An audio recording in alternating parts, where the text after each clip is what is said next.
आप लोगों के लिए बहुत ही मज़ेदार सा रोगनी आलू गोश्त की रेसिपी लेकर आई हूँ जो बहुत ही मज़ेदार सा बनता है।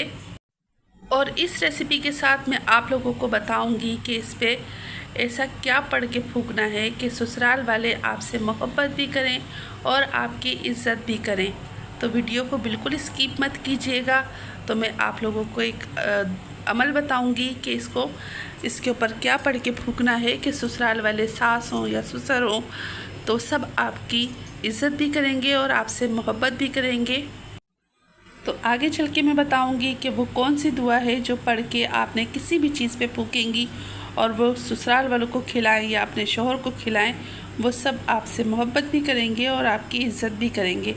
तो ये देखें कितना मज़ेदार सा ये आलू गोश्त तैयार हुआ है। शादियों वाला आलू गोश्त है और शोरबे वाला भी कह सकते हैं। तो चलें वीडियो स्टार्ट करते हैं।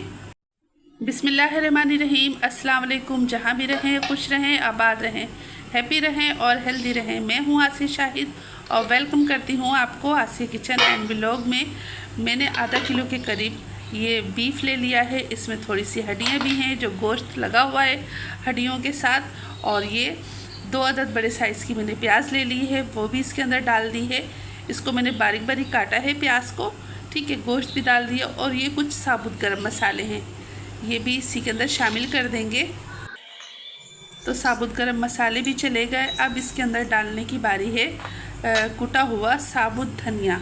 तो ये देखिए साबुत धनिया है, तकरीबन ये 1 से 1.5 खाने का चम्मच है। इसको मैंने दरदरा सा कूट लिया है।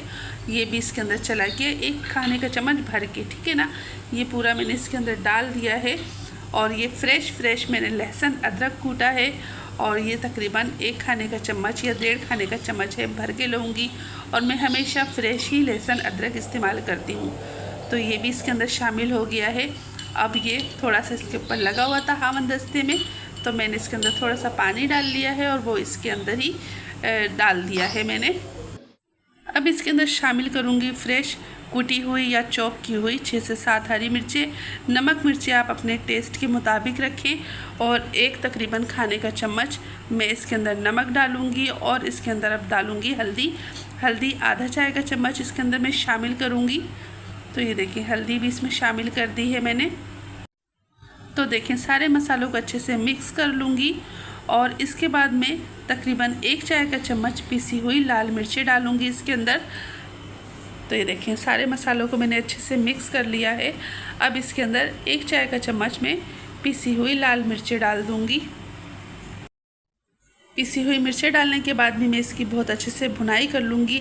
अभी इसके अंदर मैंने पानी वगैरह तेल वगैरह नहीं शामिल किया है। अभी मैं इसके गोश्त का पानी को ड्राई करूँगी बहुत अच्छे से भून के, ताकि कोई भी स्मेल वगैरह इसके अंदर ना आए। तो देखें बहुत अच्छे से मैंने इसको भून लिया है। अब 3 अदद मैंने टमाटर ले लिए हैं, इसको मैं कट लगाऊंगी। तो देखें इस तरह 4 कट लगा के ना मैं साबुत ही इसके अंदर टमाटर को शामिल कर दूंगी और अच्छे से मिक्स करके इसको ढक्कन को कवर करके रख दूंगी पकने के लिए। तो देखें टमाटर को भी मैंने इसके साथ बहुत अच्छे से भून लिया है। अब मैं कवर कर दूंगी। 3 से 4 मिनट के बाद मैं इसका ढक्कन दोबारा खोलूँगी और टमाटर को मैं निकाल लूँगी। इनके टमाटर का छिलका मेरे को रिमूव करना है, तो टमाटर का छिलका आराम से इस तरह उतर जाएगा। और फिर टमाटर को मैं चॉप करके ना दोबारा इसी के अंदर शामिल कर दूँगी। तो देखें गोश्त ने भी पानी छोड़ दिया है और प्याज वगैरह ने भी, और इसको बहुत अच्छे से भून लूँगी। तो देखें 2 से 3 मिनट के बाद इसका ढक्कन दोबारा खोलूँगी और टमाटर को ना मैंने अच्छे से चॉप कर लिया है इसी चम्मच से। अब मैं टमाटर को दोबारा इसी में शामिल कर दूँगी। और अभी तक इसमें मैंने कोई पानी और कोई तेल नहीं डाला है। अभी सिर्फ ये इसी तरह मसाले की भुनाई कर रही हूँ मैं अच्छे से। तो देखें प्याज भी कितनी काफ़ी हद तक इसी के अंदर मैश हो गई है। अब मैं ना इसके अंदर पानी शामिल करूँगी ताकि गोश्त अच्छे से गल जाए। और इसको धीमी आंच पे पकाऊँगी, ज़्यादा तेज़ आंच पे नहीं पकाऊँगी। गोश्त आराम से गलेगा ना तो बहुत इस तरह बहुत सौंधा पकता है। अगर हल्की आंच पे हम पकाएं ना तो बहुत सौंधा सा सालन बनता है। तो चलें चेक करते हैं। 8 से 9 मिनट हो गए हैं गोश्त को पकते हुए। तो देखें पानी काफ़ी हद तक ड्राई हो चुका है और ना गोश्त भी थोड़ा सा कसर रह गई है और काफ़ी हद तक गोश्त गल चुका है। और मैं ना इस तरह चम्मच से प्याज भी मैश करते जा रही थी।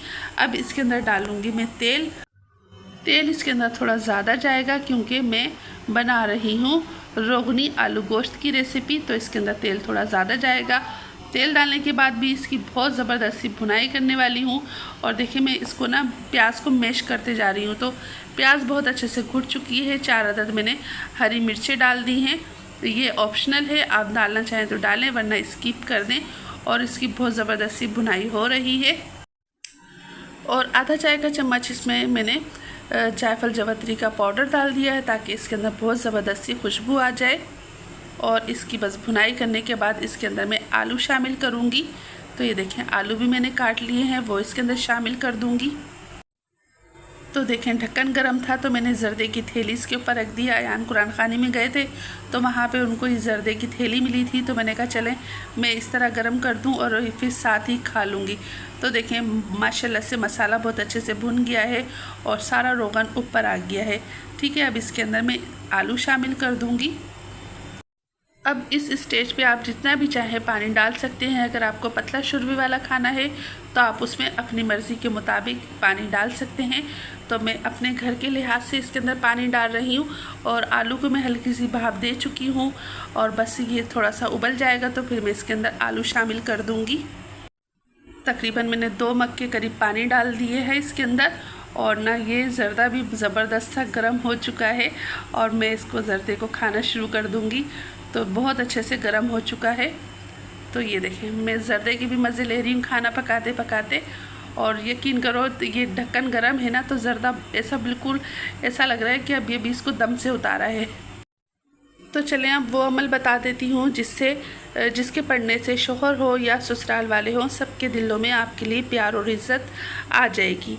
तो अव्वल आखिर 11 मरतबा दुरूद शरीफ पढ़ना है और 11 ही मरतबा या वदूदो पढ़ना है। ठीक है ना। और जो भी खाना हो या कोई पानी हो या शरबत हो उस पर फूंक मार देनी है पढ़ के।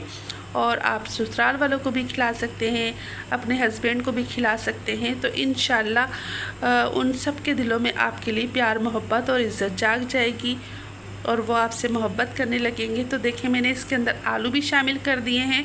तो इस अमल को आप लोग एक बार ज़रूर ट्राई कीजिएगा। तो अब मैं आलू गलने तक इसको मज़ीद पकाऊंगी। आलू को हल्की सी मैं भाप दे चुकी थी। अब चाय का चम्मच में इसके अंदर डाल दूंगी गरम मसाला, हरा धनिया, ये सब शामिल करने के बाद अब मैं डिश आउट करूंगी। और माशाल्लाह से हमारा सालन देखें कितना अच्छा लग रहा है, क्या लुक आया है इसका। तो लग रहा है ना शादियों वाला रोगनी आलू गोश्त का सालन।